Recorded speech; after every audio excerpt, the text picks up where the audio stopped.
internally kind of debated why is that we never give money to the poor. You know, we give them everything. We give them what we call in India gyan, a lot of capacity building, a lot of things, but we never actually give them money. Yeah. Even, when we, on a personal level, we want to help the poor. In India, everybody wants to help the poor. We'll give them old clothes. Yeah. Okay. And not just, the old clothes that they can wear. If you were to talk to our friend Anshu from Gunj, he will tell you the rubbish people actually give to the poor. Because the challenge in India is that our standards, of working with the poor are very, very poor. Yeah. I'll say it in Hindi. लोग कहते हैं गरीब को कुछ नहीं मिलने से तो कुछ मिल रहा है वो अच्छा ही है. Yeah. So that is our standard of working in India. Is basically something is better than nothing. Yeah. So पुराना कपड़ा दे दो, पुराना चावल दे दो. Don't give them money. We don't trust them. We think they will misuse this money and give them rice. And I think Vivek would say this, that whenever it comes to working with the poor, we expect 100% efficiency from them. अगर मैं उनको 100 रुपया दूं, तो 100 रुपये का वो सदुपयोग करे. He should make use of this 100 rupees. Yeah. But in my life, when I get 100 rupees, I'm not 100% efficient. And I have, education, I have all the knowledge, and I'm capable. But our expectation from the poor are really, really, up there. And I think the second thing that, when we were thinking of doing this work was that being a poor person in India is extremely humiliating. And I am from the social sector. I've done 17 years of work in the social sector, but Vivek is not from the social sector. And he pointed a very interesting thing to me. He said, gaon mein, whenever we are making self-help groups, a group of women have to come together, they have to pool in some savings, and then they have to go to the bank and get some loan, right?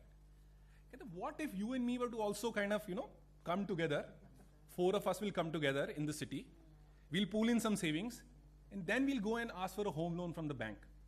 And the bank will catch all of us if one of us will default. So India, if you're a poor, everything, every experience for you is really, really kind of humiliating.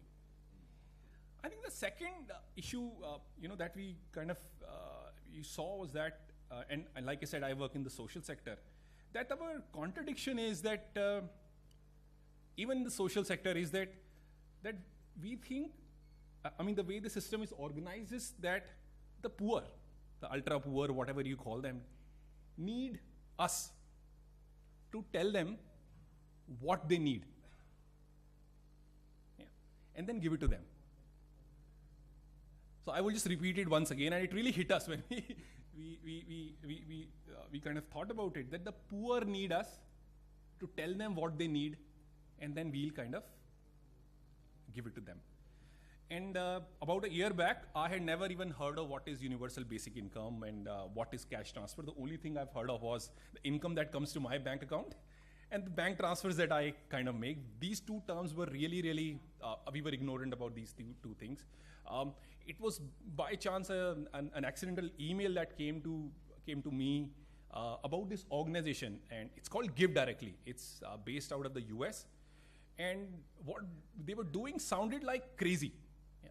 So they were basically giving $1,000 to some poor families in Africa, in Kenya and Uganda, and without any condition. So it was completely unconditional kind of cash transfer. This was against any traditional wisdom. Yeah. Whenever we were asking a group of friends that, if I were to give you 2 years income, what will you do? People would say, I would go and have a sabbatical. Somebody said, I will actually go and study abroad. Some people were willing to put some money, as a deposit for their house. But when we asked the same group of people, what would you think a poor person would do if we were to give them their 2 years income? What are you talking of? They don't know anything. Somebody will probably just drink it off, or someone will take this money off them, and all these things they kind of talked about. So me and Vivek thought, okay, we come from two different sectors. We both like this whole idea that maybe a cash transfer can make a difference. So why don't we really experiment around this, and we do a pilot and see what it is going to be and what it can do. So I'll just share briefly about what is the pilot proposing to do. And So our hypothesis is, as so many of you have actually, heard from the morning, that everybody is unique, including poor people. They have very, very unique needs. Yeah. So if you give them money, they will invest this money as per their needs. Some people will invest in education, others will do health. They'll start small businesses and all that. And this unconditional wealth transfer will help them come out of their present condition. And if they're very poor, they'll probably come out of it. When we were doing some field work in Udaipur, whenever we pose this question to people as to what will they do with money, we always got different answers. Somebody said he'll probably buy pump or X or Y, Z. Not 100% of the people said one thing. Nobody said they need toilet. So that is the beauty of a thing like a cash transfer, that everybody will use it as per their own need. So this is our theory of change, that if we have this large wealth transfer, and I'll tell you how large is this, then some magic will happen on the ground. So our pilot hopefully is going to commence in June of this year in a village called Chamaria, in a block called Sarda Salumbar block in Udaipur district in Rajasthan. We have this village that we have identified. It's a fairly homogeneous village. So Sarath was talking about the benefits of having a village or a community which is fairly homogeneous. So this is the community that we have found. There are 40 households or so. We are going to give them 96,000 rupees per family. And how we have calculated this is that we said, okay, let's assume a household of 4. And let's say that every member, as per the rural poverty line, should get about, if they're above it, should get about 932 or so. So let's increase it to 1,000. So 4,000 rupees per family per month.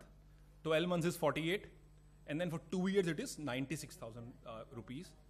We will be doing a universal for 2 reasons. So first of all, in this Chamaria village, everybody is very poor. Second, I think if you target it, then you can get into a lot of other problems. And third, when you do universal, we are hoping some magic will also happen. Maybe the community will come together and do something with this money that they are. Maybe they'll allocate some money for, X thing, maybe water supply to the village, maybe waste disposable or whatever they want to kind of do that. And this will be unconditional. So what we mean by unconditional is that we will not tell them what to do with this money. Are you? Okay, sorry. So we will not tell them what they should do with this money. And this will be front loaded. So we are hoping this will be over in 2 to 3 installments in the first 3 months. The first installment will be sent only to check whether the money actually goes into the bank account or not. And then we'll probably just send the rest of the money into the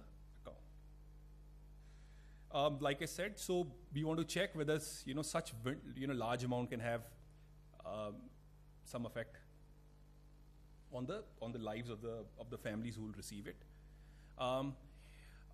We also did some, we read a few research reports on unconditional cash transfers, doing RCTs and all that.